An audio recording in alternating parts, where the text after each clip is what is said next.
Friends, welcome to origins ई शाला। और आज के इस वीडियो में मैं आपको पढ़ाने वाली हूँ एक नया topic, that is bipolar non saturated logic families. तो इस टॉपिक में हम लोग दो पार्ट में पढ़ेंगे इसे। तो फर्स्ट जो पार्ट है आज का, इस पार्ट में हम देखने वाले हैं शॉर्टी टीटीएल लॉजिक के बारे में। तो सबसे पहले before going deep into Schottky TTL हमें ये तो पता होना चाहिए कि भाई bipolar non saturated logic families होती क्या है। तो अगर आपको सैचुरेटेड लॉजिक फैमिली का आइडिया है तो यू मस्ट बी नोइंग, और अगर आपको नहीं पता है तो नो वरीज। ये मैंने आपको लास्ट दो वीडियोस में बताया है, तो अगर आप देखना चाहे तो देख सकते हैं, हमारी प्लेलिस्ट में मिल जाएंगे। बट फॉर जनरल इन्फॉर्मेशन मैं बता देती हूँ होता क्या है। सैचुरेटेड लॉजिक फैमिलीज में जो हमारा ट्रांजिस्टर होता है वो ऑन और ऑफ होने के लिए cut off to saturation region and saturation to cut off region travel करता है, and because of this kind of working इसे सैचुरेटेड लॉजिक फैमिली में कंसिडर किया जाता है। वाइल जो नॉन सैचुरेटेड लॉजिक फैमिलीज होती है, यानी जो हम अभी पढ़ने वाले हैं, उसके अंदर जो हमारे ट्रांजिस्टर्स होते हैं वो cut off to active region and active to cut off region ही ट्रैवल करते हैं। तो ये जो बेसिक डिफरेंस है, इसकी वजह से इसे नॉन सैचुरेटेड लॉजिक फैमिली में गिना जाता है। नाउ यहाँ पे ज्यादा फायदे कारक कौन है या ज्यादा इंपॉर्टेंट कौन है, तो ऑब्वियसली हर एक फैमिली का अपना फायदा होता है। But regarding bipolar non saturated families, इनकी स्पीड ज्यादा होती है। सबसे पहली चीज रीजन इज ये जो ट्रैवल करते हैं that is between cut off to active region, और saturation region cut off region के ऊपर होता है। तो ये जो है cut off to active region में ही ऑन या ऑफ हो जाते हैं। तो इनको जो आने जाने का टाइम है, it is just like that. अगर मैं कहूँ आपको ग्राउंड फ्लोर से फर्स्ट फ्लोर पे जाना है या फिर ग्राउंड फ्लोर से आपको थर्ड फ्लोर पे जाना है, तो ऑब्वियसली टाइम कहाँ ज्यादा लगेगा, थर्ड फ्लोर पे जाने में। तो सैचुरेशन रीजन का भी वही है कि अगर आप ऑफ रीजन से यानी कट ऑफ रीजन से सैचुरेशन रीजन में जाते हैं तो वहां पे टाइम ज्यादा लगता है, because it is above active region, while active region below होता है। तो वहां पे ट्रैवल करके अगर आना है तो टाइम कम लगता है।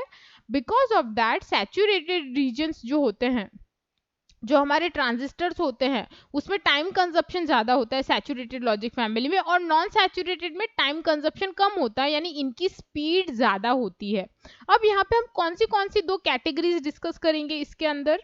तो हमारे पास दो मेजर होती है इसके अंदर, फैमिली के अंदर category, that is Schottky TTL and ECL जिसे कहते हैं एमिटर कपल्ड लॉजिक। तो इसमें से जो हम आज डिस्कस करने वाले हैं इस वीडियो में, दैट इज शॉर्टी टीटीएल। तो शॉर्टी टीटीएल है, अगर नाम में टीटीएल आ रहा है यानी भाई ट्रांजिस्टर लॉजिक की हम बात करने वाले हैं। बट उसके अंदर शॉर्टी क्या करने वाला है, इसका इंपॉर्टेंस क्या है इस वर्ड का।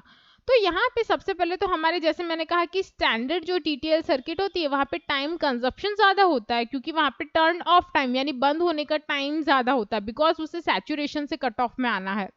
तो हमारा ये जो डिफिकल्टी है, जैसे मैंने बोला टाइम कंजप्शन ज्यादा हो रहा है, उसे हम कम किसकी मदद से करते हैं, शॉर्टी ट्रांजिस्टर्स की हेल्प से। अब ये शॉर्टी ट्रांजिस्टर्स आखिर होते क्या है। तो हमारा जो नॉर्मल ट्रांजिस्टर होता है ना, उसमें हमने कुछ जुगाड़ लगाया है। तो ये जुगाड़ क्या है, यहाँ पे आप ये देख सकते हैं सर्किट। इस सर्किट में अगर आप ध्यान से नोटिस करेंगे तो हमने बेस और कलेक्टर के बीच में पीछे से जहां से हम करेक्ट इंजेक्ट करते हैं ना, उस पर्टिकुलर पार्ट पे हमने एक डायोड कनेक्ट किया है। एंड ये डायोड कोई ऐसा वैसा डायोड नहीं है, this is a Schottky diode. यानी यहाँ पे आप जो देखेंगे ना कैथोड वाला पार्ट वो एस के फॉर्म में दिख रहा है, तो ये गलती नहीं है ड्राइंग में, this is a Schottky diode. ऐसे डायोड्स एक्चुअल में अवेलेबल होते हैं। And because of this connection, जो बेस और कलेक्टर के बीच में ये कनेक्शन हुई है ना, ये नॉर्मल डायोड बदल के शॉर्टी ट्रांजिस्टर में कन्वर्ट हो जाता है। ये अपने डायोड के जो कृपा है इसकी वजह से ये नॉर्मल ट्रांजिस्टर शॉर्टी में कन्वर्ट हो जाएगा। एंड इसका जो रिप्रेजेंटेशन है वो कुछ इस तरह का होता है। तो आप देख सकते हैं यहाँ पे जो बेस वाला पार्ट है, यहाँ पे हमने S फॉर शॉर्टी लिख दिया है। तो this is basic information about Schottky transistor, और ये इसका सिंबल मैंने बताया है। बट ऐसे थोड़ी काम चलेगा, हमें इसकी वर्किंग भी तो पता होनी चाहिए कि ये जो सर्किट हम यहाँ पे बना रहे हैं इसमें एक्चुअली में होता क्या है। So let's see that. अब यहाँ पे हम लोग जो देखने वाले हैं इसकी सर्किट का वर्किंग, तो सबसे पहले मैं आपको एक चीज बता दूं, यहाँ पे जो जंक्शन होता है, जैसे हम लोग PN जंक्शन बनाते हैं, वहां पे जो जंक्शन होता है वो नॉर्मली हम लोग अटैच करके बनाते हैं, राइट, जो P वाला पार्ट है और N वाला पार्ट है। बट जो शॉर्टी डायोड है उसके अंदर मेटल सेमीकंडक्टर जंक्शन होता है, यानी यहाँ पे थोड़ा सा मेटल यूज किया जाता है जंक्शन के अंदर। अब मेटल लगाने से क्या होता है, मेटल्स के अंदर इलेक्ट्रॉन ज्यादा होते हैं, तो ऑब्वियसली अगर इलेक्ट्रॉन ज्यादा फ्लो होंगे तो हमारा जो स्पीड है वो बढ़ जाएगा, बिकॉज जो नॉर्मल पीएन जंक्शन होता है वहां पे उस लिमिट में इलेक्ट्रॉन्स नहीं होंगे, यानी इलेक्ट्रॉन्स इसमें ज्यादा है तो यहाँ पे जो फ्लो होता है ना वो जल्दी होने लगता है। तो साधारण भाषा में क्या होता है, जल्दी कंडक्ट करेगा, ये जो वोल्टेज है उसको पी साइड से एन साइड जल्दी जाने देगा। तो यहाँ पे आप पढ़ सकते हैं कि लोअर फॉरवर्ड वोल्टेज, यानी इसको फॉरवर्ड होने के लिए, बायस होने के लिए, फॉरवर्ड बायस होने के लिए इसे सिर्फ 0.4 वोल्ट लगता है as compare to normal PN junction जहां पे हमें 0.7 वोल्ट लगता है, और करंट की वैल्यू फिर भी सेम रहेगी। तो यहाँ पे ये शॉर्टी डायोड की वजह से होता है। तो शॉर्टी डायोड क्या करता है, इसे डीप सैचुरेशन से जाने से रोक रहा है। तो अब यहाँ पे एक्चुअल में ये वर्किंग क्या होती है वो हम समझ लेते हैं, थोड़ी सी बेसिक। तो जैसे आपको पता होगा कि हमारा जो नॉर्मल ट्रांजिस्टर होता है, अगर मुझे इसे एक्टिवेट करना है या मैं कहूँ इसे ऑन करना है, तो इसे बेस से हम सप्लाई देते हैं करंट की, तो ऊपर से वोल्टेज आएगा, यहाँ से जाएगा तो इसे करंट मिलता है। अब यहाँ पे अगर आप देखेंगे तो ये जो करंट इसमें एंटर होता, अगर नॉर्मली होता तो क्या होता, डायरेक्ट पूरा का पूरा बेस में चला जाता। बिकॉज ऑफ दैट हमारा जो कलेक्टर वाला पार्ट होता है वो सैचुरेशन में आ जाता है। बट सिंस यहाँ पे ये डायोड कनेक्टेड है, हमारा जो करंट है वो दो पार्ट में डिवाइड होगा, दैट इज वो इंटरनल जा रहा है वो, एंड सेकेंड पार्ट ऊपर जा रहा है जो ये डायोड से पास होगा वो। अब यहाँ पे क्या होगा, जब ये करंट एक्सेस होगा तो ऑब्वियसली नॉर्मल होता हमारा ट्रांजिस्टर तो सैचुरेशन में चला जाता, बट सिंस यहाँ पे ये शॉर्टी डायोड कनेक्टेड है, ये क्या करेगा, इस करंट को डिस्ट्रीब्यूट करके खुद फॉरवर्ड बायस हो जाएगा। तो ये जो बेस करंट वाला पार्ट है ना वो बाईपास हो जाता है, यानी क्या होगा, जो हमारा सैचुरेशन में जाने वाला था कलेक्टर वो रुक जाएगा, तो वो 0.1 वोल्ट पे चला जाता। बट सिंस ये डायोड ऑन होके फॉरवर्ड बायस हो गया है और करंट ऊपर की साइड भी डिस्ट्रीब्यूट हो गया है, तो हमारा जो कलेक्टर वाला पार्ट है वो सैचुरेशन में नहीं जा पाएगा, सर्किट ऑन हो जाएगी, यानी ट्रांजिस्टर ऑन जरूर हो जाएगा बट सैचुरेशन में एंटर नहीं करेगा और 0.3 वोल्ट पे क्लैंप हो जाएगा। इसके वजह से जो हमारी सर्किट है उसके अंदर जो फॉरवर्ड बायस की रेटिंग है वो क्या हो जाएगी, सैचुरेशन रीजन से एक्टिव रीजन में ट्रांसफर हो जाएगी। तो ये था basic working of Schottky transistor. अब ये हमने सिर्फ एक ट्रांजिस्टर देखा है कि शॉर्टी ट्रांजिस्टर कैसे काम करता है, बट इसकी जो वर्किंग है एक सर्किट में या फिर एक लॉजिक गेट में क्या होती है, अब हम वो देख लेते हैं। तो यहाँ पे मैं ले रही हूँ शॉर्टेड टीटीएल नैंड गेट। तो अगर आपको बेसिक नैंड गेट याद है टीटीएल वाला, तो आप उससे कंपेयर आराम से कर सकते हैं। यहाँ पे एग्जैक्टली वही सर्किट बनती है, बस थोड़े से माइन्यूट चेंजेस हैं। तो सबसे पहला चेंज तो ये है कि अगर आप ट्रांजिस्टर्स को नोटिस करेंगे तो सब में एस वाले ट्रांजिस्टर है, एस फॉर शॉर्टी। तो यहाँ पे जितने भी ट्रांजिस्टर्स थे वो हम लोग शॉर्टी से रिप्लेस कर देंगे नॉर्मल ट्रांजिस्टर के बदले, एक्सेप्ट फॉर Q5, क्योंकि Q5 में लगाने से भी कुछ फर्क नहीं पड़ता है, अगर आप लगा भी दोगे it's doesn't matter, output same आएगा या वोल्टेज ड्रॉप जो है वो वही रहने वाला है। तो किसी ने टेस्ट करके ये देखा है शायद, इसलिए बोला कि चलो जाने देते हैं। अब यहाँ पे सबसे पहले हम लोग को इनपुट्स पता होने चाहिए। तो नैंड गेट है, तो नैंड गेट में क्या कंडीशन होती है इनपुट की, कि जब भी हमारा कोई एक इनपुट या दोनों इनपुट 0 होंगे हमारा आउटपुट हमेशा 1 होगा, और अगर हमारे दोनों इनपुट 1 हो जाते हैं तो आउटपुट 0 हो जाता है। ये हमेशा याद रखना है नैंड गेट के लिए। अब यहाँ पे हम लोग स्टार्टिंग से स्टार्ट करते हैं। यहाँ पे आप देख रहे होंगे कि डायोड्स कुछ एक्स्ट्रा लगा है, तो ये सर्किट में चेंज क्या हुआ है, ये जो डायोड है ये एक्चुअली में आप नॉर्मल टीटीएल में भी कनेक्ट कर सकते हैं। ये डायोड एक्चुअली एडवांटेज ये देते हैं कि ये क्लैंप कर देते हैं। सपोज आपका जो वोल्टेज इनपुट अगर एंटर कर रहा है सर्किट में, अगर नेगेटिव वोल्टेज होगा ना, it may damage the transistor, तो उसके लिए ये रोकने के लिए है। सपोज आप लोग इनपुट दे रहे हैं तो आपका जो इनपुट वोल्टेज होता है दैट इज अराउंड 0.3 वोल्टेज जो इनपुट में पॉजिटिव होगा 0.3 से 0.7 तक, एंड देन 2.8 के अबव हम लोग पॉजिटिव वोल्टेज कंसिडर करते हैं। तो इन केस अगर गलती से इनपुट में नेगेटिव वोल्टेज आएगा तो ये डायोड्स उसे कट ऑफ कर देंगे, यानी एंटर नहीं होने देंगे। इसके अलावा इनका कोई यूज नहीं है।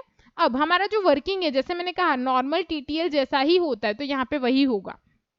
सबसे पहले कंडीशन ले लेते हैं कि दोनों इनपुट में से या तो कोई एक या तो दोनों ही इनपुट मेरे 0 है। तो अगर ये दोनों 0 है तो मेरा Q1 वाला पार्ट फॉरवर्ड बायस हो जाएगा, यानी मेरा जो वोल्टेज ड्रॉप है वो कैसे होगा, इस ग्रीन वाले एरो से लेके इस साइड में जाएगा एंड ग्राउंड हो जाएगा, यानी मेरा जो फ्लो है वोल्टेज का इस साइड में जाएगा। अब इसकी वजह से क्या होगा, मेरा जो बेस एमीटर वाला पार्ट है यानी इसका जो बेस एमिटर वाला पार्ट है वो फॉरवर्ड बायस हो गया। बिकॉज ऑफ दैट मेरा जो Q2 साइड में आ रहा है, जो कलेक्टर वाला पार्ट, उस साइड में कुछ भी पास नहीं होगा, यानी करंट पास नहीं हो पाएगा।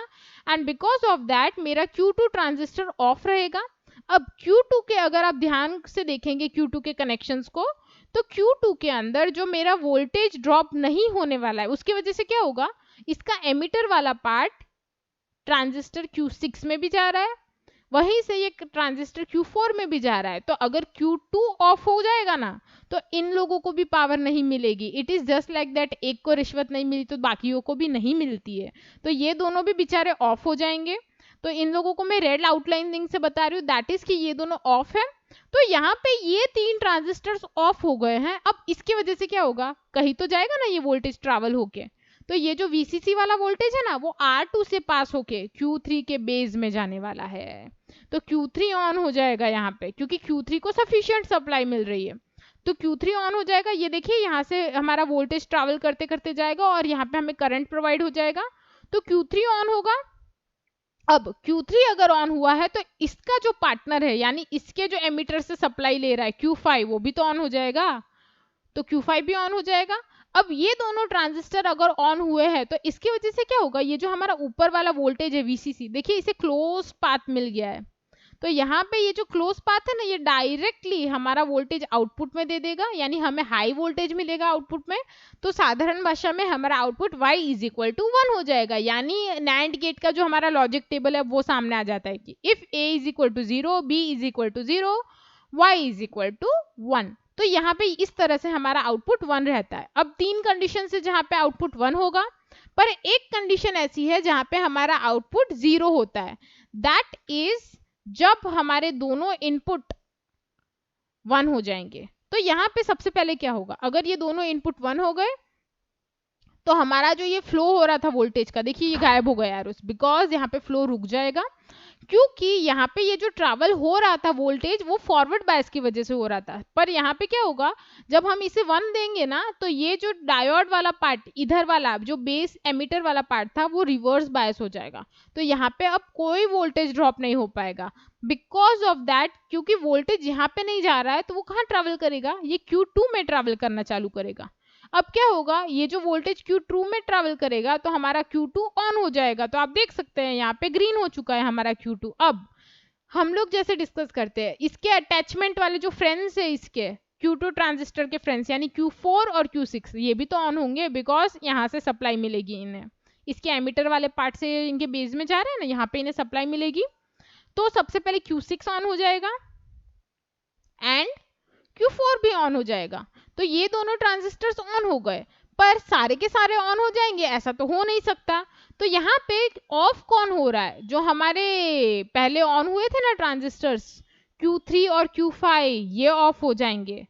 रीजन इज यहाँ पे जो वोल्टेज ड्रॉप हो रहे थे वो रुक जाएंगे, क्योंकि यहाँ से अब Q2 जल्दी मिल रहा है ना R2 के नीचे से वोल्टेज में। तो Q2 में अगर सारी सप्लाई जा रही है तो Q3 को सफिशिएंट सप्लाई नहीं मिल पाएगी, and because of that Q3 of हो जाएगा। अब अगर Q3 ऑफ हो गया तो इसका जो फ्रेंड है Q5 वो भी ऑफ हो जाएगा। तो ये दोनों ट्रांजिस्टर्स ऑफ हो गए और नीचे के जो ट्रांजिस्टर्स थे वो ऑन हो गए। अब यहाँ पे एक चीज सिंपल है कि हमारा जो ट्रांजिस्टर ऑफ ऑन हुआ है, इसकी वजह से क्या होगा, जो वोल्टेज था VCC, उसको जो रास्ता मिल रहा था वो तो गायब हो गया, यानी बंद हो गया। तो ऑब्वियसली मेरे आउटपुट में वोल्टेज क्या आएगा, कुछ भी नहीं। एंड ये जो बाकी के ट्रांजिस्टर जितने भी ऑन हुए हैं, अगर आप ध्यान से देखेंगे ना, सारे के सारे ग्राउंड में कनेक्टेड है। तो ये जो ग्राउंड वाला पार्ट है यानी 0 वोल्ट है, तो पूरे सर्किट में आउटपुट के साइड में कोई वोल्टेज दे सके अब ऐसा कुछ भी नहीं है। यानी इस पर्टिकुलर केस में जब मेरे दोनों ही इनपुट 1 है, मेरा आउटपुट 0 हो जाएगा। तो इस तरह से हमारी TTL NAND गेट की सर्किट काम करती है। अब आपने शॉर्टी TTL देखा है, तो इसमें सिर्फ जैसे मैंने कहा था एक ही रिप्लेसमेंट हुई है कि हमने जो नॉर्मल ट्रांजिस्टर्स थे उन्हें शॉर्टी ट्रांजिस्टर से रिप्लेस कर दिया है। एंड यहाँ पे एक और चीज अगर आप ध्यान से कंपेयर करेंगे, ये जो Q5 है ना, कोई कोई सोच रहे होंगे कि ये एक्स्ट्रा एडिशनल ट्रांजिस्टर है, बट ये डायोड को रिप्लेस कर रहा है। जो हम लोग डायोड यूज करते हैं नॉर्मल TTL में, उसके रिप्लेसमेंट में हमने यहाँ पे Q5 ट्रांजिस्टर यूज किया है। This is working of basic TTL NAND gate, जो शॉर्टी के डायोड्स के थ्रू शॉर्टी ट्रांजिस्टर्स के थ्रू बनाई गई है। आई होप आपको इसकी वर्किंग पता चल गई होगी। एंड फॉर नोइंग अबाउट, ये तो हमने देखा अभी हमारा नॉन सैचुरेटेड फैमिलीज, पर अगर आप सैचुरेटेड फैमिलीज देखना चाहते हैं तो हमारे वीडियोस अवेलेबल हैं, आप हमारे चैनल पे सब्सक्राइब कर लीजिए and you can also search our playlist, आपको मिल जाएंगे डिजिटल इलेक्ट्रॉनिक्स की प्लेलिस्ट के अंदर, तो अगर आप देखना चाहते हैं तो देख सकते हैं। इसी के साथ if you want to download books, या आप जो बोलते हैं ना फ्री ई बुक्स होती है, अगर आप डाउनलोड करना चाहते हैं तो उसकी लिंक हमारे ब्लॉग पे अवेलेबल है, आप वहां पे जाइए एंड आपको फ्री ई बुक्स मिल जाएगी, सो दैट आप वहां से बुक्स ले सकते हैं एंड नॉलेज गेन कर सकते हैं। Till then stay tune to our channel, I will see you in the next video, bye bye.